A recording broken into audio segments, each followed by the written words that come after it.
see you. How are you? Welcome, sir. Thank you. Thank you very much. Rob, we made up some buttons for you for this occasion. Oh, that's funny. That's great. Thank you. All right. Very cool. We're going to start the meeting off. We're going to do a Pledge of Allegiance, even though there's no flag here. Make believe there's a flag. There's a flag on my... Okay. Pledge to me, okay? Certainly, the complex will stare at you. Yeah. So, Pledge allegiance to the flag of the United States of America and to the republic for which it stands, one nation, under God, indivisible, with liberty and justice for all. Thank you, ladies and gentlemen. Before, if you don't mind, our club officers are starting a new term, and if you don't mind swearing us in for the new term of office. All our board of directors and club officers, please make your way to the front here.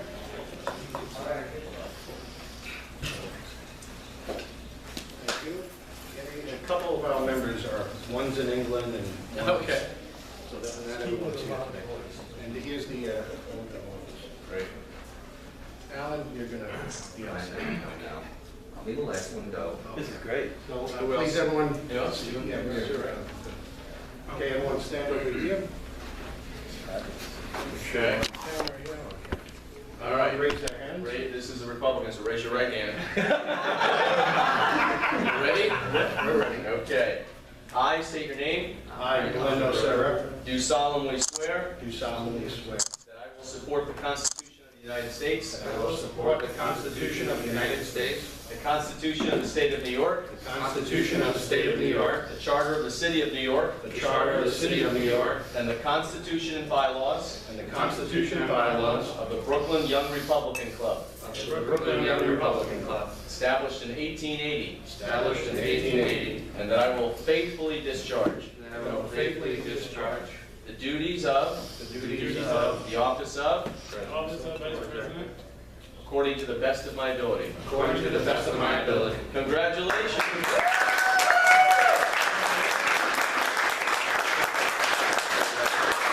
Without further ado, ladies and gentlemen, our next governor. Hold on.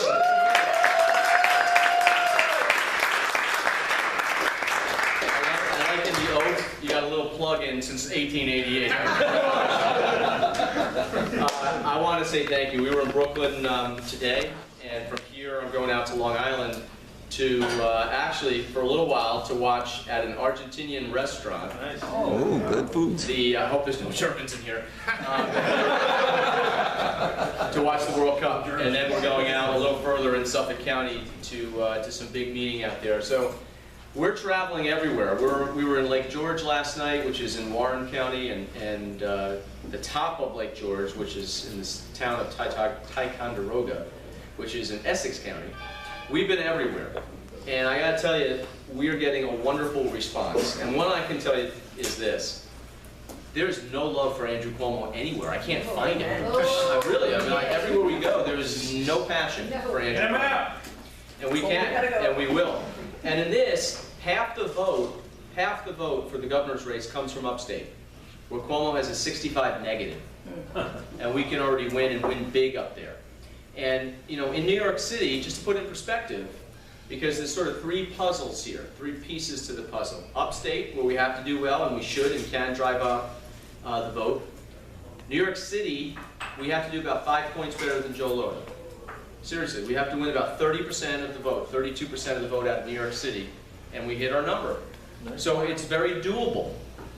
And the battle then is going to really shift to exactly where I want it to be. Westchester, my county, and Nassau and Suffolk. And if I can win Westchester twice, and go back to 2009 when I was running, I heard the same thing. You can't win. You're a Republican? Westchester's 1 million people is 49% Democrat, 24% Republican. And so it was like, forget it. The first stage was laughter. You can't possibly win. The second phase, which is what we're in now, was, yeah, you know, oh, I like maybe. And then we get into the fall where everything gets going, and it's, wow, we got a race. And I was 30 points down. Wow. 30 points down in the summer of '09. Ultimately, I was outspent 5-1. $5.5 million to a little over $1 million. And we won by 13 points and deep blew Westchester. So don't tell me we can't win this race, because I feel it's the exact same. I'm feeling it everywhere we go. It was, you know, he has big lead in the polls, but he's weak. His job approval is in the low to mid 40s in oversampled Democratic New York City polls. And a majority of the people in the state say we're going in the wrong direction. That's the warning signs for any incumbent. So he's really on weak ground, and we can win this race as long as we have red blotches in New York City.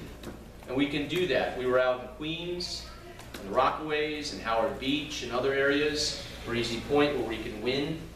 We're in sections in Brooklyn today, and we can win this race if we just get 32% of the vote. We'll be fine.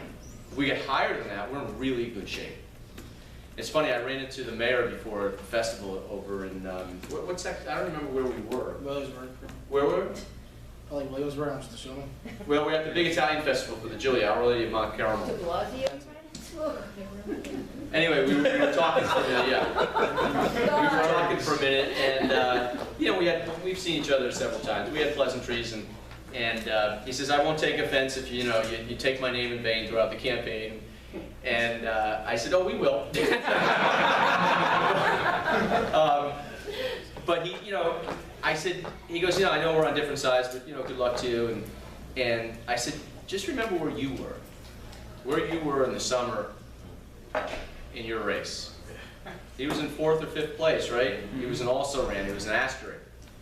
And things changed quick. I should have asked him if I could borrow his son to campaign with us. But you know what? Things can change quick, and they are already starting to change. And so we're going to work very hard, but we really need your help. We need your help knocking on doors and identifying people who will vote Republican or people who are not satisfied with the direction of this state. And we can do that. And I have to tell you, I honestly do. This is the exact kind of room that our party represents and should be. Because I won in '09 in Westchester, which is, by the way, the 4th most diverse county in all of New York. People don't realize that. Of our 1 million people, 22% are Hispanic, 15% are African American. We're the 8th largest Jewish county in America. We have a growing Asian and Indian population. So we look like New York. And the best advice that I rejected from a political consultant was this: don't go there, they won't vote for you. Okay? There and they could be, anywhere that traditionally doesn't vote Republican. And my response was, well, why would they? I haven't even introduced myself yet. So I spent a lot of time in non-traditional Republican areas that overwhelmingly African American, and talked to property owners, talked to businesses, spent time in the Baptist churches. Same thing in the Latino areas. Yo hablo español. Y este es muy útil y muy importante. It is useful, it is important. And so I would do the same thing there. And I went to Scarsdale, Newcastle, which is Chappaqua, home of the Clintons, which is overwhelmingly Jewish and liberal in those areas. And you know what? We won a majority of the Hispanic vote in Westchester. We won 25% of the African American vote in Westchester. We won Scarsdale and Newcastle for the first time in a generation of Republican won. So we can win. We just got to get our message out, and don't be ashamed of your principles. I'm not. I think more and more people need to hear that there is an alternative to the junk we've been getting. So if we do that, if we go out,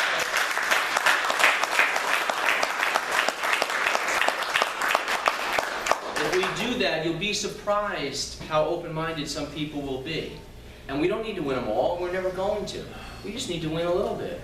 I only needed to win about 20% of the Democratic vote in Westchester. We won 30 because we spent time. So it's worth the investment. It's a long-term investment, but you got to start. And the more you do and the more you go, you watch how things start to change. So your help is absolutely crucial to us getting to our 30%, 32% in New York City, and pockets of Brooklyn are winnable. And for those who are absolutely going to vote for Cuomo, You tell them that election day is Wednesday, November 5th. You tell them Obama said so.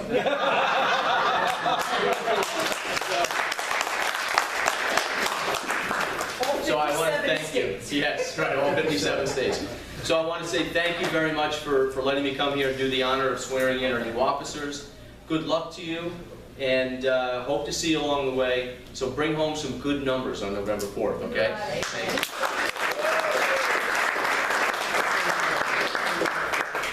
Sure. One other thing. We are, if you haven't heard yet, we have started a third-party ballot line in New York called Stop Common Core. This is a huge, huge issue in the suburbs, Long Island especially, Westchester, Hudson Valley, upstate. And the passion on this is huge. And we call Cuomo's Common Core because he rushed into it and took it money from the federal government, and it's been a disaster.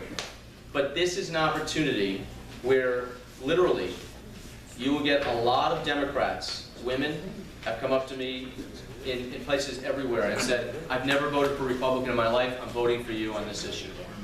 It's a big issue. And so we've got to get 15,000 ballot signatures from registered voters in the next 5 weeks. Very doable. People are out all over the state. We want people here in Brooklyn and in New York City. So if you could carry petitions, it's real easy. I mean, any registered voter can sign. Any registered voter. So you can get, between your family and friends, you can fill up a page of 15 or 20 easy. And that's going to go a long way. We want to get about 50,000, 75,000 signatures, which would be great. So, again, thank you very, very much, and let's win this. Yeah.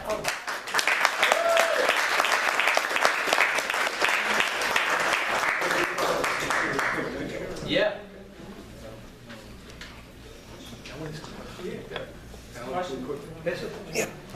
Yeah, are we doing one more? Yeah. Are we doing some Q&A? Okay, we're gonna do And don't forget about me on my swearing. 1 second. Okay. technical difficulty. Of course. Thank you. Thank you, guys. Yeah, a couple questions? Yes. Hello. You want to Yeah, Jacob. Yes. By the way, I just want to say my aunt is one of those scars, the liberal Jews that voted for you. All right. Just want to get that out of the way. I'm just curious. As Governor Astorino, like, how would you deal with especially the Assembly, Shelley Silver and a dominant Democratic party? Yeah. Well, you know, the sad part is every time that Sheldon Silver has been on the ropes and the pressure would have been there for him to resign or even more, the governor has been the guy who has thrown in the lifeline. And here in Sheldon Silver, you have a man who literally has used hundreds of thousands of tax dollars to cover up sex crimes in the Assembly. And the culture of corruption right now in Albany is disgusting. And for the most part, it really truly is a democratic culture of corruption. But you know, the governor now is under investigation by the U.S. Attorney for that potential corruption. And I mean, I don't know where that's going to go or when, but there is a cloud over this governor who rightfully called the state and the corruption an embarrassment 4 years ago. Problem is now he's part of that embarrassment. And he is very much the system in Albany, because who is more Albany than Andrew Cuomo? He's been there forever. So how do you deal with Silver? Well, look, when we win, there will be a seat change. And the Republicans in the state Senate will pick up 3, 4, 5 seats to have a real majority. And so we will control basically 2/3 of Albany. The Assembly, if they want anything, is going to have to compromise on issues that are really important to me especially, and that is lowering taxes across the board in this state, because we are dead last in the country, the highest taxes. Absolutely. And that is absolutely driving people out of the state. It is destroying the middle class. And wherever we're going to make any changes, we've got to attack the real problems, not just go around the corner. So business development in a true way, taxes, a lot of other ethics package that I put out. If you're an elected official and you are convicted of a felony, then you lose your pension. And term limits too. I think that's something that's very important to the state, term limits. And I don't mean 30-year terms. this is Frankie Russo from the Frankie Russo Show on WN. Hey, yeah, Frank, how are you? How you doing? How are you? I'm good. All the best to you. It's been Thank a you. very interesting campaign. There's a question. I'm very concerned about the, well, a lot of people that people that call in and people that it's an open forum where we Yeah. discuss issues, and it's not a party-driven show. So like one issue is on the municipal IDs. Yeah. It passed through the city council, and there's a state senator named Rivera. He's looking to push through something even more comprehensive. Look, the next step on their agenda is to have people who are not here legally be able to sit on juries, It's crazy. to vote. You know who's running the ID program in New York City is basically the Department of Social Services. So, look, we have to be compassionate, and I am. And I have an excellent relationship with the business community and our Latino community. But it's not just Latinos, by the way, it's anyone who's not here legally. So, I think it's the wrong thing to do. I mean, I think security-wise, you're going to have breaches. Apparently, after 2 years, The guy's against it. they expunge the identification records for these people. Unbelievable. I mean, so, you know, we're setting up a system where it's just out of control. It's going to become a breeding ground for terrorism. Well, I mean, you've got a lot of issues to concern about. You know, fraud and waste in the whole social services system, voter ID. You clearly have issues with security. You know, the vast majority of people who are not here legally are good people. They come here for reasons, humanitarian reasons, to help their families. I get that. But we also are a nation of laws. And the real thing about this is the complete and utter breakdown of the federal system. I mean, you know, President Obama chose to not deal with immigration when he could have. So did George Bush. President Bush put together a comprehensive immigration package. He had some bipartisan support, but the Democrats decided they didn't want to do anything. So President Obama comes in, he controls the House and he controls the Senate, and decided, nope, wasn't going to do it. Said it was health care. Now that's his choice, but don't start blaming Republicans for not wanting to put it through when President Bush started this, and when he controlled the entire process in Washington and chose not to do it. And now you got utter gridlock, but the system's completely and utterly broken. So how do we address that though? It's a You cannot have a mishmash of local laws and state laws throughout the country, because this is a federal issue that needs to be dealt with federally. They have to. Otherwise, you're going to get all these kind of runaway programs and runaway laws everywhere. And it's going to be insanity. 2 more questions, and I got to head out to Long Island. It's going to be a fun ride. Hi, Mr. Astorino. Yes. In speaking to municipal IDs, if you're saying that program's run through the Social Services Administration, if you were governor, would you not be able to cut funding for those programs Well, a lot of it is New York City-based programs because it's New York City budget. You know, but one thing that bothers me about the budget, look at this. Mayor de Blasio comes in here, and all of a sudden he added $5 billion to a budget in a time when, you know, we've got to really start looking at ways to preserve and save. In Westchester, when I walked in, it was $1.8 billion budget. We're at $1.7 billion today. So show me where in the state they've had somebody who is actually prioritized and not perpetuated. And that's really what government does. They just lot more and more money at every program, whether it works or not. And as a result, taxes continue to go up to the point now where most people are really squeezed. And small business owners are getting crushed. So we've got to make real decisions. Sometimes they're not going to be popular. I get that. I've dealt with that. But ultimately, it's the right thing to do. Moisha, Vice President. Governor Cuomo has these ads running all over the state, Yeah. you know, promoting Governor Cuomo, you know, $150 million of taxpayer-funded ads. What can I do as a private citizen of the state to stop that? Because I feel really outraged and, Yeah. you know, and frustrated. You can laugh like the rest of the country's laughing at those ads. Because Tourist ads should not be in New York State. They should be in Texas and California, not in this state. well, and the Startup New York ad is the same thing. And by the way, I'm using Sandy money for? they're using Sandy money for Sandy relief money. When people are still